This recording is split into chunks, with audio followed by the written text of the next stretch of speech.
That is where it all happened, around 40 years ago. I came down there with a storyboard and sold myself to Leon Schlesinger, who did cartoons for Warner Brothers. We affectionately called our little shack down there Termite Terrace.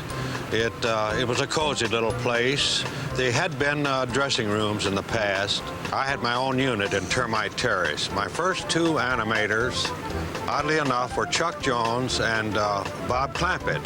As you all know, 2 years later, they became directors themselves, and I hope a little of what I had rubbed off on them, and I'm sure it has because they've been very successful and very creative people. There, we were given full reign of what we wanted to do. Leon Schlesinger, a great boss, not too much sense of humor. He was a money man. He let us do what we felt was right. If we made a good picture, he would say, well, give me another one like it. If we made a dog, why, he said, don't ever do it again.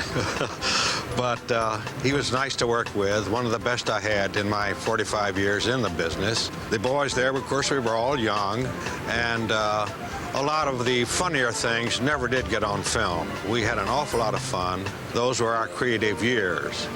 I was there 6 years, I guess, and then I went to Metro later. But there was, of course, you all know, the birthplace of Porky Pig, Daffy Duck, Bugs Bunny, and Elmer Fudd, and later, Yosemite Sam, etc.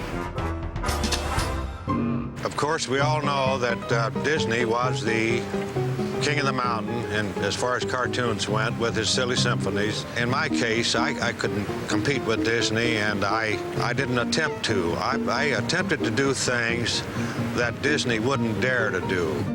Out!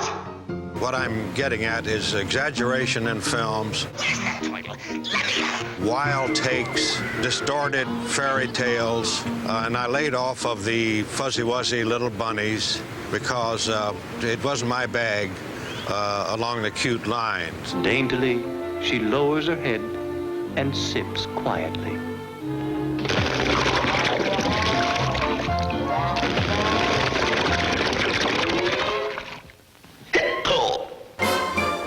In my career, I always attempted to exaggerate. Everything I did was exaggeration.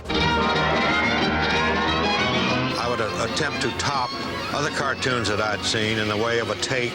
I would go further. A hit on the head, you've seen many of them.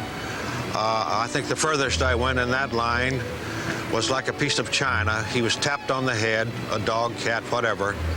He would gradually crack in many pieces, fall apart into a pile, a heap, on the floor.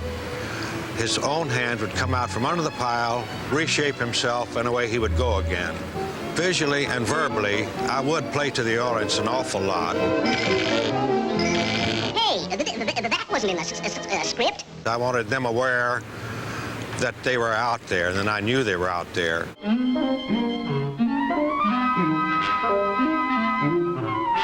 A long car, perhaps, would go on and on and on and on in front of a nightclub.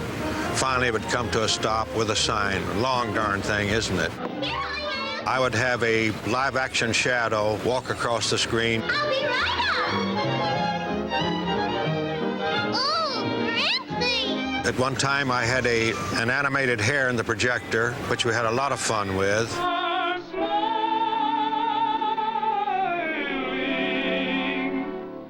Hey, you up there! Get that hair out of here!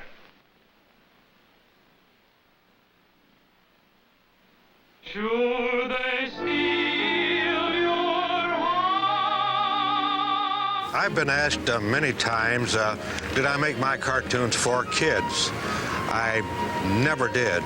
I thought nothing of the children at the time. Here's a shy little deer. Hello, dear. Hello, big boy. The people in the studio, I would think of them, if it would get a laugh from them, I would go that route.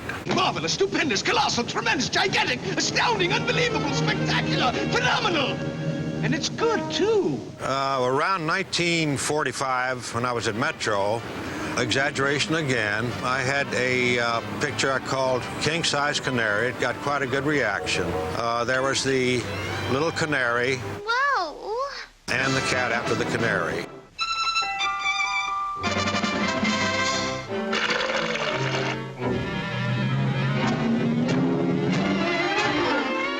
He became larger than the cat.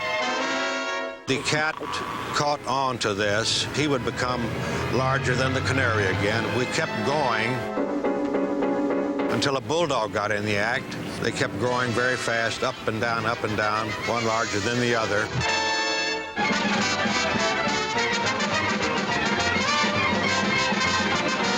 And finally a close-up. And he finally said, folks, I'm sorry, we're going to have to end this picture. We're out of the stuff. He showed the empty bottle. We pulled back, revealing them on top of the world. Real cute stuff. Well, folks, how did you like my picture?